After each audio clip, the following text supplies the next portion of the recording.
ప్రియ భగవద్బంధువులారా, సనాతన భారతీయ వైదిక సంప్రదాయానికి మూలపట్టు అయినటువంటిది ఆలయ సంస్కృతి. మనం మన ఆలయాలను ఎంత చక్కగా చూసుకోగలిగితే, ఎంత మంచిగా పోషణ చేసుకోగలిగితే అంత చక్కని ఐకమత్యం, అలాగే ధర్మం పట్ల ఆసక్తి ఇవన్నీ కూడా కలగడానికి అవకాశం ఉంది. ఒకప్పుడు మన భారతదేశంలోని ఆలయాలను గురించి కనుక చూసినట్లయితే మనం ఆ చుట్టుపక్కల ఉండేటటువంటి గ్రామాలలోని వాళ్ళందరికీ కూడా ఇక్కడే అన్నదానం జరిగేది. ఇక్కడే ఆ విద్యాశాలలు ఉండేవి. అంటే ఆలయమే విద్యాలయం, విద్య కోసం. అలాగే ఈ ఆలయంలోనే మల్లయోధశాలలు ఉండేవి. అంటే కుస్తీలు, గస్తీలు ఇలాంటివన్నీ కూడా శారీరకమైనటువంటి దాఢ్యాన్ని, ఆరోగ్యాన్ని ఇచ్చేటటువంటి శాలలు కూడా. అలాగే నృత్యశాలలు, నాట్యశాలలు, సంగీతశాలలు, కవి సమ్మేళనాలు, అలాగే మంచి మంచి శిల్పాలతోటి ఈ కళలు, చిత్రలేఖనాలు, పూజాదికాలు, సత్సంగాలు, ఇలా వైద్యశాలలు, ఇలా ఒకటి రెండేంటి ఎన్నో రకాలైనటువంటి కార్యక్రమాలకి ఆలయం కేంద్ర బిందువుగా ఉండేది. అంటే ఎన్ని రకాలైనటువంటి సామాజికమైనటువంటి ఉపయోగాలను అందించేటటువంటిది ఆలయం. ఈ ఆలయం యొక్క అధీనంలో భక్తి భావంతో ప్రజలందరూ కూడా దానికి చెంది ఉండడం, దాని నుండి ప్రయోజనాలు తాము పొందడం, తిరిగి తాము ఆలయానికి, ఆలయంలో ఉండేటటువంటి దైవానికి కూడా భక్తి శ్రద్ధలతోటి ఉండడం, ఇలా జరుగుతూ ఉండేది.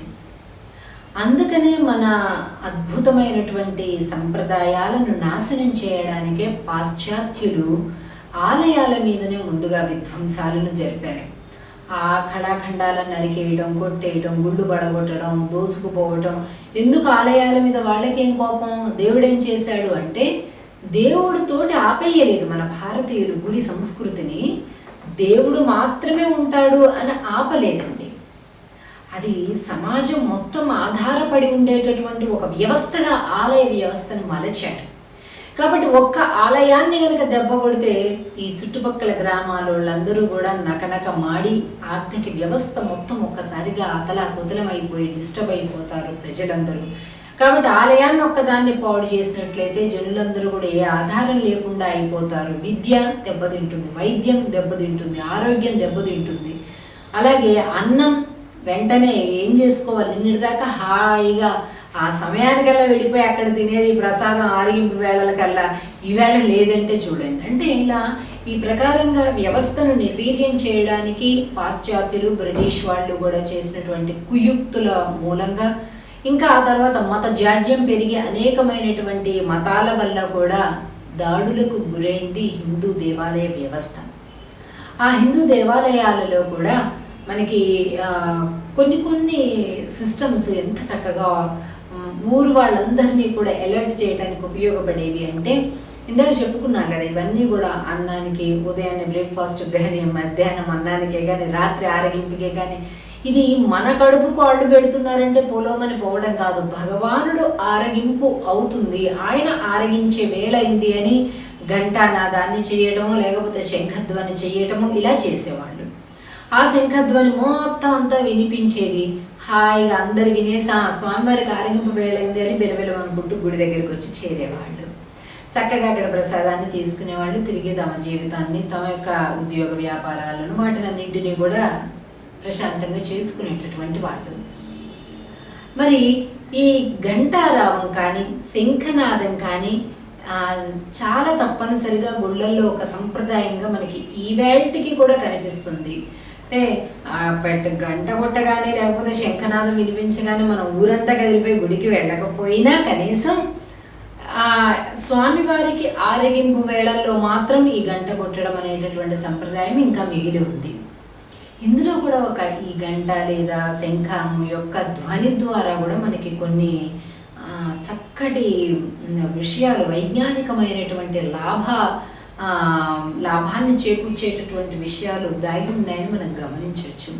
సాధారణంగా మనం భారతంలో కానీ అలాగే రామాయణంలో కానీ యుద్ధం ప్రారంభించే ముందు శంఖ ధ్వని అనేటటువంటిది ఇరు వర్గాల వాళ్ళు కూడా చేస్తారు అనేటటువంటి విషయం మనకి తెలుస్తుంది. అలాగే కాకుండా గంట, గుడి అనగానే గంట అనేటటువంటిది ఇది మనకు తెలుస్తూనే ఉంది. ఇక అలాగే మూడవది, ఈ శంఖం యొక్క పొడి, దాన్ని మెత్తటి పౌడర్గా కూడా చేసి అనేకమైనటువంటి ఆయుర్వేదపు మందులలో కూడా ఈ పొడిని వాడుతూ ఉండటం జరుగుతుంది. అంటే శంఖం యొక్క ధ్వని మెదడులోని నరాలను ఉత్తేజపరిచి తిరిగి తాను ఏ కార్యంలో అయితే ప్రవర్తిస్తున్నాడో అందులోకి ఉద్యుక్తుడయ్యే విధంగా చేస్తుంది ఈ శంఖధ్వని. శంఖము యొక్క పొడి ఆరోగ్యాన్ని కలిగిస్తుంది, శంఖము యొక్క ధ్వని ఆరోగ్యాన్ని కలిగిస్తుంది. కాబట్టి ఆలయాలలో తప్పనిసరిగా ఈ శంఖము యొక్క నాదము చేసి తద్వారా ప్రజలకంటే ఈ చప్పుడు చేసి అందరికీ రిమైండ్ చేయడం కూడా ఆరోగ్యకరమైనటువంటి విధానంలో అన్నమాట. ఏమొస్తుందండి, శంఖం కానీ గంట కానీ శబ్దం, ఓంకారనాదం బయటకు వస్తుంది.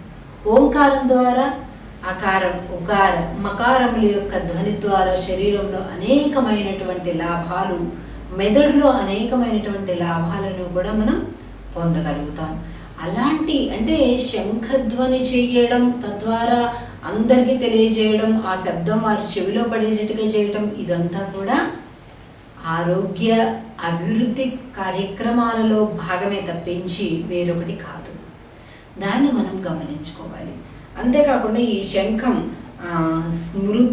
స్మృతులలో పౌరాణికాలలో కూడా ఎంతో ప్రాచుర్యాన్ని కలిగి ఉన్నట్లుగా అనేక ఉదాహరణల ద్వారా మనకు తెలుస్తుంది. అది అర్జునుడే కావచ్చు, ధర్మరాజే కావచ్చు, శ్రీకృష్ణుడే కావచ్చు, నకుల సహదేవులే కావచ్చు, భీముడే కావచ్చు, ఇలా ఒక్కొక్కరికి ఒక్కొక్క రకమైనటువంటి శంఖాలు ఉన్నట్టుగా వాళ్ళు వాటి ధ్వనులను చేసినట్లుగా ఒక్కొక్కరి శంఖం యొక్క నాదము ద్వారా సైన్యానికి ఒక్కొక్క విధమైనటువంటి భయం కలిగింది.